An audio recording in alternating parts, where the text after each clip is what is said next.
മനസ്സിലായോ? അല്ല, ഞാൻ എവിടെ പരിപാടി അവതരിച്ചാൽ ഇയാളുണ്ടല്ലോ, ഇയാൾ എന്താ ഉദ്ദേശിക്കുന്നേ? എൻ്റെ ഉദ്ദേശം ഇവിടെയാണ്.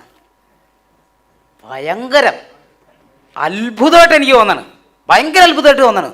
ഒരുപാട് കാലം കാണാൻ ആഗ്രഹിച്ചു നടന്നൊരു മനുഷ്യനാണ്, സത്യമായിട്ടും ഭയങ്കര ഇഷ്ടമാണ്. നല്ല സമയമല്ലേ ഇപ്പൊ, ഒരുപാട് ശത്രുക്കളെ ചുറ്റുമുണ്ട്. ഞാൻ അമ്പലങ്ങളിലൊക്കെ കടന്നുരുളുന്നുണ്ട്, സത്യം. തൃശ്ശൂർ റൗണ്ടിലും കടന്നുണ്ട്, ഇതേ പുറത്തൊക്കെ തോല് പോയി കിടക്കപ്പെ നന്നായിട്ട് ഉരുളുന്നുണ്ട്. ആ, നന്നായിട്ട് ഉള്ളുന്നുണ്ട്. രക്ഷപ്പെടാൻ പറ്റും. കുട്ടിക്കാലത്തൊക്കെ ഞാൻ കുറെ കാലം ചെയ്തതാണ്. അതെല്ലേ, എനിക്ക് വേണ്ടി നിങ്ങൾക്ക് അതിനു വേണ്ടിയാ ചെയ്യുന്നത്, എനിക്ക് വേണ്ടിയല്ല. അല്ല, നീ ഈ ഒരഞ്ഞെന്ന് അറിയുന്നില്ല, ഒന്ന് കാണിക്കാദ്യം. ഏത് ശയനപ്രദർശനം ചെയ്തത്? ഇത് പക, ഇത് വ്യക്തിപരമായ പക. പാട് കണ്ടിട്ട് മതി. അല്ലല്ല, ഇത് പൊതുവേദിയിൽ ഷർട്ട് അഴിപ്പിച്ച് അടുത്ത കേസ് കൊടുപ്പിക്കാനാണ്. ഞങ്ങളെ മൊത്തത്തിലാക്കില്ലാതാക്കല്ലേ. അതെ, കുട്ടിക്കാലത്തൊക്കെ സത്യം പറഞ്ഞ എന്റെ ചെറുതിലൊക്കെ സാധാരണ അമ്മമാര് കുട്ടികൾക്ക് ചോറൊക്കെ കൊടുക്കാൻ വേണ്ടി പറയും, കഴിച്ചോ കോക്കാച്ചി വരും, അല്ലെങ്കിൽ കഴിച്ചോ ഭൂതം പ്രേതം വരും. എന്നെ എങ്ങനെ പറഞ്ഞ് തിരിക്കുന്നതെന്നറിയോ? ഭക്ഷണം കഴിച്ചോ സുരേഷ് ഗോപിയെ വിളിക്കും ഞാൻ. പിന്നെ കുറച്ചുകൂടെ ഞാൻ വലുതായപ്പോ പറഞ്ഞ് ഭക്ഷണം കഴിച്ചോ അല്ലെങ്കിൽ ഞാൻ ഭരചന്ദ്രനെ വിളിക്കും. ഇങ്ങനെയൊക്കെയാ കുറെ കാലം ഇങ്ങനെ കുറച്ച് ഭക്ഷണം കഴിച്ചോ അല്ലെങ്കിൽ ചാക്കോച്ചിയെ വിളിക്കും ഞാൻ.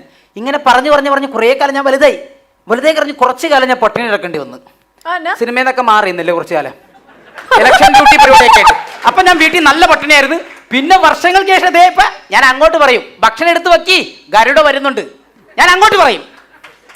ഗരുഡ വരുന്നുണ്ട്, ഞാൻ അങ്ങോട്ട് പറയും. മാത്രമല്ല ഈ ഇലക്ഷന്റെ സമയത്ത് ഇടയ്ക്കൊരു വീട്ടിൽ പോയിട്ട് ചോറ് ചോദിച്ചു, ഒരു വീടല്ല, ചോറ് ചോദിച്ചു, ചോറ് 14 ദിവസം പ്രചരണത്തിന് പോയി 14 വീട്ടിൽ പിടിച്ചു കയറി ആ വീട്ടുകാരെ മുഴുവൻ ഞെട്ടിച്ചു. അവർക്ക് കഴിക്കാൻ വെച്ചിരുന്ന ഫുഡും കൂടെ ഞാൻ എടുത്ത് കഴിച്ചു. ഈ സാധനം ഇതാ എനിക്ക് കിട്ടേണ്ടത്. ചോറ് അവിടെ ചെന്നിട്ട് ചോറ് കഴിച്ചില്ലേ ചോദിച്ചില്ലേ, ഈ സെയിം പാത ഞാൻ പിന്തുടർന്നു. നാട്ടിൽ ചെന്നു, ഞാൻ വീട്ടിൽ പോയി ചോറ് ചോദിച്ചു, ചോറ് തന്ന കുട്ടി ഇഷ്ടപ്പെട്ടു. പിറ്റേ ദിവസം പോയി ചോറ് തന്നു, ഇഷ്ടപ്പെട്ടു, കല്യാണം കഴിച്ചു. ഞാനിപ്പോൾ അവിടെയാണ് താമസം. സാറ് വീട്ടിൽ പോയിരുന്നോ? സാറ് തിരിച്ച് വീട്ടിൽ പോയില്ലേ? പിന്നെ ഞാൻ പോയില്ല, ഞാൻ അവിടെയാണ്. ഞാൻ ആ വീടും ആ വീട്ടുകാരെ ആ കുട്ടിയെ ഞാൻ എടുത്തു. അല്ലല്ല, അതിപ്പോ വന്നതിന്റെ ഉദ്ദേശം എന്താണ് താങ്കള്? അല്ല, എന്റെ ഉദ്ദേശം ഒന്നുമല്ല, ഒരുപാട് സിനിമകളിൽ ഓഡിഷൻസിന് അറ്റൻഡ് ചെയ്യുന്ന ഒരാളാണ്, പോയിക്കൊണ്ടിരുന്ന ഒരാളാണ് ഞാൻ. സിനിമാ നടനാവാനാണ്? വെറുതെ സിനിമാ നടനല്ല, മോഹൻലാൽ, മമ്മൂട്ടി, ജയറാം, ദിലീപ് ഇതൊക്കെ നടന്മാരാണ്. പക്ഷേ എന്റെ ഫേവറേറ്റ് സുരേഷ് ഗോപി ചേട്ടൻ. ആരാധന എന്ന് വെച്ചാൽ ചെറുത് മുതൽ എന്റെ ആഗ്രഹം സിനിമയിൽ അഭിനയിക്കുന്നുണ്ടെങ്കിൽ പോലീസ് വേഷങ്ങൾ ചെയ്യണം എന്നുള്ളതാണ്. പോലീസ് വേഷം മാത്രമേ ഞാൻ ചെയ്യുള്ളൂ എന്ന് പറഞ്ഞ് 100-120 സിനിമയുടെ ഓഡിഷനിൽ പോയി പോലീസ് വേഷം ചെയ്ത് ഞാൻ പൂരൊക്കെ പറഞ്ഞു എൻ്റെ അഭിനയം മോശമാണ്, ഞാൻ ഭയങ്കര തോൽവിയാന്നൊക്കെ പറഞ്ഞ് ഒഴിവാക്കും. അപ്പോൾ ഇവിടെ ഹോളിൻ്റെ തൊട്ട് താഴെ ഒരു ഓഡിഷൻ നടക്കുന്നുണ്ട്. അപ്പോൾ ഒരു പറഞ്ഞേ, മുകളിൽ സാറ് ഇരിക്കുന്നുണ്ട്, ഇവിടെ വന്നിട്ട് ഒരു ഒപ്പിട്ട് തന്നാൽ എന്നെ അഭിനയിപ്പിക്കാന്ന്. ഒപ്പിട്ട് സുരേഷ് ചേട്ടാ, അങ്ങനെ ഒപ്പൊന്നും ഇട്ട് കൊടുക്കണ്ട. ആള് പ്രശ്നം. സാറ് ഒപ്പിട്ട് തന്ന പിന്നെ എടുക്കാന്ന് പറഞ്ഞു. സുരേഷ് ചേട്ടാ വേണ്ട. എന്നതാ? ബഹുമാനപ്പെട്ട സുരേഷ് ഗോപി സാർ അറിയുന്നതിന്, ഒരു സംവിധായകൻ്റെ ക്ഷമയുടെ നെല്ലിപ്പലക കണ്ടിട്ടാണ് ഞാനിത് എഴുതുന്നത്. ഈ കത്തുമായി വരുന്ന അശ്വിൻ എന്ന ചെറുപ്പക്കാരൻ വർഷങ്ങളായി എൻ്റെ പുറകെ പോലീസ് വേഷം ചെയ്യണമെന്ന് പറഞ്ഞു നടക്കുകയാണ്. ഇവൻ്റെ പോലീസ് വേഷത്തിൻ്റെ അഭിനയം കണ്ടിട്ട് എൻ്റെ ഭാര്യ എന്നെ ഇട്ടിട്ട് പോവുകയും എൻ്റെ ഉറക്കം നഷ്ടപ്പെടുകയും ചെയ്യുന്നു. ഇതിനാൽ ഈ ചെറുപ്പക്കാരനെ എങ്ങനെയെങ്കിലും പോലീസ് വേഷം ചെയ്യാൻ പഠിപ്പിച്ചു കൊടുക്കണമെന്ന് സാറിനോട് ഞാൻ താഴ്മ അപേക്ഷിക്കുന്നു. സ്നേഹപൂർവ്വം, വർഷങ്ങളായി ഉറക്കം കിട്ടാത്ത സംവിധായകൻ. ഒന്ന് പഠിപ്പിച്ചു തന്നിട്ട് എന്നെ ഒന്ന് ഒപ്പിട്ട് തന്നാൽ ഞാൻ പോയി ചെയ്തോളാം പ്ലീസ്. താഴെ ഓഡിഷൻ നടക്കിയതാ പ്ലീസ്. അല്ല, നിന്റെ കയ്യിൽ എന്തെങ്കിലും ഡയറക്ടർ തന്ന ഡയലോഗ് എന്തെങ്കിലും ഉണ്ടോ? ഡയറക്ടർ തന്ന ഇത് താഴെ പഠിച്ചിട്ട് അറിയോ സുരേഷ് ചേട്ടാ? ഒരു പീസ് ഓഫ് ഡയലോഗ് കൊടുത്ത് വിട്ടേക്കുക. സുരേഷ് ചേട്ടൻ ഒന്ന് റെൻഡർ ചെയ്തൊന്ന് കാണിച്ചു കൊടുത്ത് പുള്ളിക്ക് അതേപോലെ ഒന്ന് പോയി പെർഫോം ചെയ്യാൻ. ചെറിയ എനിക്ക് മനസ്സിലായില്ല ഡയലോഗ്. തോളത്ത് തൂക്കിയ നക്ഷത്രങ്ങളുടെ എണ്ണം മനസ്സിലാക്കി കാക്കി കുപ്പായക്കാരെ വിലപേശി ചൊൽപ്പടിക്ക് നിർത്തുന്ന നിന്നെപ്പോലുള്ള നികൃഷ്ട ജീവികളിൽ ഒരാളെ എങ്കിലും കാരാഗ്രഹത്തിൽ ആക്കിയാൽ ഞാൻ കൃതാർത്ഥനായി. എന്റെ പൊന്നെ, ഇത് ഇന്നൊന്നും എങ്ങനെ സെറ്റാക്കി തരാം. താഴെ പോയി പറഞ്ഞ എന്നെ സെലക്ട് ചെയ്യും സിനിമയിൽ. ഞാനിത് പറയൂല, കാരണം ഇതെങ്ങാനും പറഞ്ഞ് എനിക്ക് നാക്കുളുക്കി നടുവുളുക്കി അവസാനം ഇപ്പൊ എനിക്ക് പോലീസ് വേഷം തന്നവരും കൂടെ വേഷം തരാതാവും. എനിക്ക് വേണ്ട, ഇത് കാണിച്ചു തന്നാ ഒന്നും ഡയലോഗ് ഒന്നും പറയണ്ട. കമ്മീഷണർ അങ്ങനെ കൂടെ വന്നങ്ങ് ചെയ്താൽ മതി. അല്ല, സുരേഷ് ചേട്ടന്റെ ഏതെങ്കിലും ഒരു ഡയലോഗ് ഇവനൊന്ന് പഠിപ്പിച്ചു, ഏതെങ്കിലും ഒരെണ്ണം, ജീവിതാഭിലാഷ.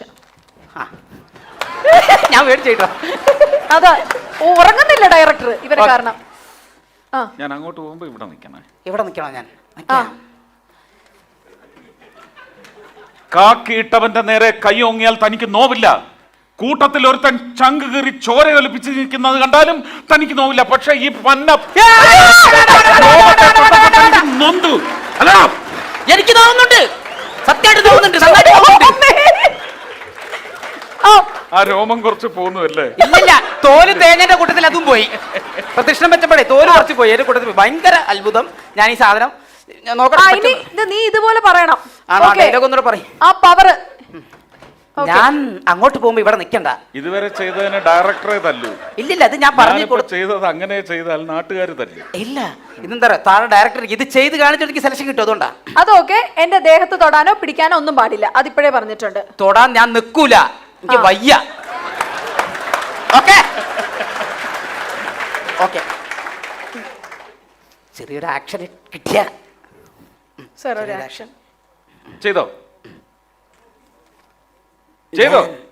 ഞാൻ ഇങ്ങനെ കറങ്ങി വന്നിട്ട് പറയട്ടെ. ഞാൻ കുറച്ച് മാറിയിരിക്കാം. വേണ്ട വേണ്ട വേണ്ട വേണ്ട, ഞാൻ ഒരു കാര്യം ചെയ്യാം. ഹോളിഡേന് ഒരു റൗണ്ട് കറങ്ങി വന്നിട്ട് പറയാം. ഓക്കെ, തുടങ്ങിക്കോ. ഡയലോഗ് ഒന്ന് പറഞ്ഞേ. കാക്കിയിട്ടവന്റെ നേരെ കയ്യോങ്ങിയാൽ നിന്നെ പോലുള്ള കാക്കിയിട്ടവൻ എങ്ങനെ? കാക്കിയിട്ടവന്റെ നേരെ കയ്യോ ഇതിങ്ങനെ ഇങ്ങനെ പറഞ്ഞു കൊടുക്കല്ലേ. ഒന്ന് തുടക്കം മാത്രം പറഞ്ഞോട്ടെ, ഞാൻ ബാക്കി പറഞ്ഞോളാം. സുരേഷ്, ആ ഡയലോഗിന്റെ 2 ലൈൻ മാത്രം ഒന്ന് പറഞ്ഞോട്. അതല്ല, ഇതാണ് ഇത് പറഞ്ഞല്ലേ. ഇത് പറയാം. ഓക്കെ. തോളിൽ തൂക്കിയ നക്ഷത്രങ്ങളുടെ എണ്ണം മനസ്സിലാക്കി കാക്കിപ്പടക്കാരെ വിലപേശി ചൊൽപ്പടിക്ക് നിർത്തുന്ന നിന്നെ പോലുള്ള നികൃഷ്ട ജീവികൾക്ക് ഒരാളെങ്കിലും കാരാഗ്രഹത്തിലാക്കിയാൽ ഞാൻ കൃതാർത്ഥനായി. ഈ പേഴ്സണലായിട്ട് പറഞ്ഞല്ലോ.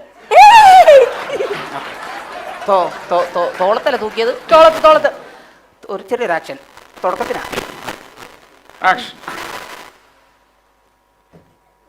നക്ഷത്രം തൂക്കിയിട്ട സ്റ്റാറിന്റെ വില എന്തൊന്നുകൂടെ പറഞ്ഞു. വില പേശി കാക്കിപ്പടക്കാരെ തോളത്ത് തൂക്കിയ നക്ഷത്രങ്ങളുടെ സ്റ്റാറിന്റെ എണ്ണം എത്രയാന്ന് അറിയാൻ കുറെ എണ്ണം ഉണ്ട്. അറിയില്ല അതിന്റെ വില എത്രയാ?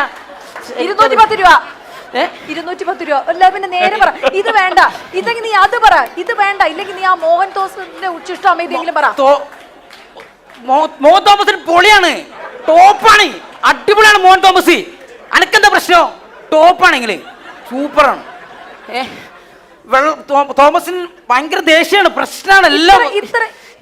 വേണ്ട വേണ്ട വേണ്ട, എഴുതിയ ഡയലോഗ് പ്രശ്നം. ഒറിജിനൽ ഒരു ഡയലോഗ് മാത്രം. മണിച്ചിത്രത്താഴിന്റെ ഒരു ഡയലോഗ്, ഒറ്റ സീന്. മണിച്ചിത്ര ഞാനാണ് ഗംഗ എന്ന് വല്ലതും വിചാരിക്കുക. ഓക്കെ, എന്താ പറയാ, ഇത് എഴുതപ്പെട്ടതുകൊണ്ടാണ്. ഉള്ള സാധനമാണെങ്കിൽ കുഴപ്പമില്ല, ഭയങ്കര ഇഷ്ടമാണ് കേട്ടോ. തെക്കിനിയിൽ നിന്ന് സ്പിരിറ്റ് കടത്തിയിട്ട് കടായ ബേബിക്ക്. അതല്ലടോ, ഞാനാണ് അല്ലി.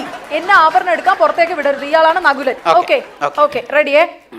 അല്ലി അല്ല, ഗംഗ. ഗംഗയ്ക്ക് ഓക്കെ, ശരിയാണേ. ഞാൻ പോവാൻ പോകണം. ഞാൻ ജ്വല്ലറിയിലേക്ക് പോകുന്നു. Okay, ready? ഓക്കെ, 1 2 3. ഓക്കെ, ഞാൻ പോവാണേ. നകുലേട്ടാ, ഞാൻ ഇന്ന് പറഞ്ഞിട്ടായിരുന്നില്ലേ? അല്ല, ഈ പൊയ്ക്കോ. പോട്ടെ, ഞങ്ങൾ മതി. Okay, ready? ഞാൻ പോവാണേ. പൊയ്ക്കോ, വരണ്ട കേട്ടോ. പോട്ടെ, നമുക്ക് എന്തിനാ കുറെ കാര്യങ്ങൾ പറയാനുള്ളൂ. എടോ, പറയണ ഞാൻ എന്നെ തിരിച്ചു വിളിക്കണ്ടേ? കറക്റ്റ് കിട്ടിയില്ല, അപ്പൊ കിട്ടി, പറഞ്ഞോ. ഓക്കെ. മീര എവിടെ പോകുന്നു? സോറി ക്യാരക്ടർ മനസ്സിലാക്കി. ശോഭന. റെഡി. ഓക്കെ, മറക്കരുത് ഗംഗ. ഞാൻ ആ മോഡുലേഷൻ ഒന്ന് എടുക്കുന്നുണ്ടേ. ഓക്കെ.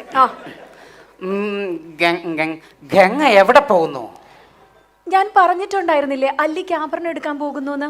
എവിടെന്നാ എടുക്കുന്നേ? ആലുക്കാസ് നടത്തോടെ പണിക്കൂലിയൊക്കെ കുറവാന്ന് കേട്ടിട്ടുണ്ട്, അവിടെ എടുത്തോ. എടോ, എന്നെ വിടരുതെന്ന്. എന്നെ വിടാതെ പിടിച്ചോണം. പിടിക്കണ്ടെന്നല്ലേ പറഞ്ഞത്? പിടിച്ചാലും കുഴപ്പം, പിടിച്ചില്ലേലും കുഴപ്പം, പറഞ്ഞു പിടിപ്പിക്കാതെ. എടോ, അങ്ങനെയല്ല, എന്നെ പോകരുത് എന്നാ. റെഡി? ഒന്നൂടെ. ഓക്കെ. ഗംഗ ഇപ്പോ എവിടെ പോകുന്നു? ഞാൻ പറഞ്ഞായിരുന്നല്ലോ നേരത്തെ അല്ലിക്ക് ആഭരണം എടുക്കാൻ നകുലേട്ടൻ പറഞ്ഞിട്ട് ജ്വല്ലറി പൊക്കോളാൻ. ഇത്രയും നേരം പറഞ്ഞ സുരേഷ് ഗോപിയാണ്, ഇപ്പൊ പറയാം നകുലനാണ്. താരാ നകുലേ? എടോ, ക്യാരക്ടറോ മണിച്ചിത്രത്താഴിന്റെ നകുലേട്ടൻ. താനല്ലേ നകുലൻ? പഴയതെല്ലാം മറന്നുപോയതാ. ഓക്കെ, ഒരു തവണ ഗംഗ ഇപ്പൊ എവിടെ പോകുന്നു? ഞാൻ പോവാണേ. ജിന്റെ പറയാ.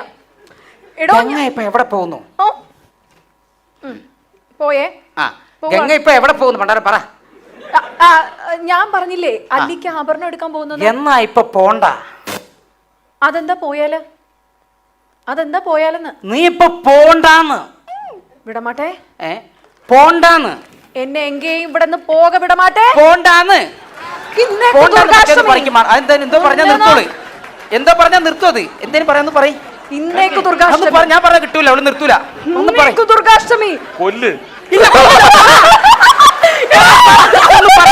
ഒന്ന് പറ. ഒന്ന് പറഞ്ഞാ ദുർഗാഷ്ടമി. ഒന്ന് കൊന്നു വരൂ. അതല്ല, മറ്റേത് പറ. മറ്റേത് പറ. ഇന്നേക്ക് ദുർഗാഷ്ടമി. ഉന്ന കൊന്നു രക്തത്തെ കുടിച്ച്. അതിക്കത്തരാ സന്തോഷം കേട്ടോ. എന്റെ കാര്യം തിന്ന് കൊല്ലിയ നിന്നെ നല്ലൊരു അടി അടിച്ച് മോളില്. അപ്പഴേ അയ്യോ, എന്റെ അഗ്രിമെന്റ് എന്റെ സ്ക്രിപ്റ്റ് ഒക്കെ കൂടെ ഒന്നാക്കി. അതൊക്കെ പോയി. ഇല്ലില്ല, പോയില്ല. എന്റെ കൈമേലുണ്ട്.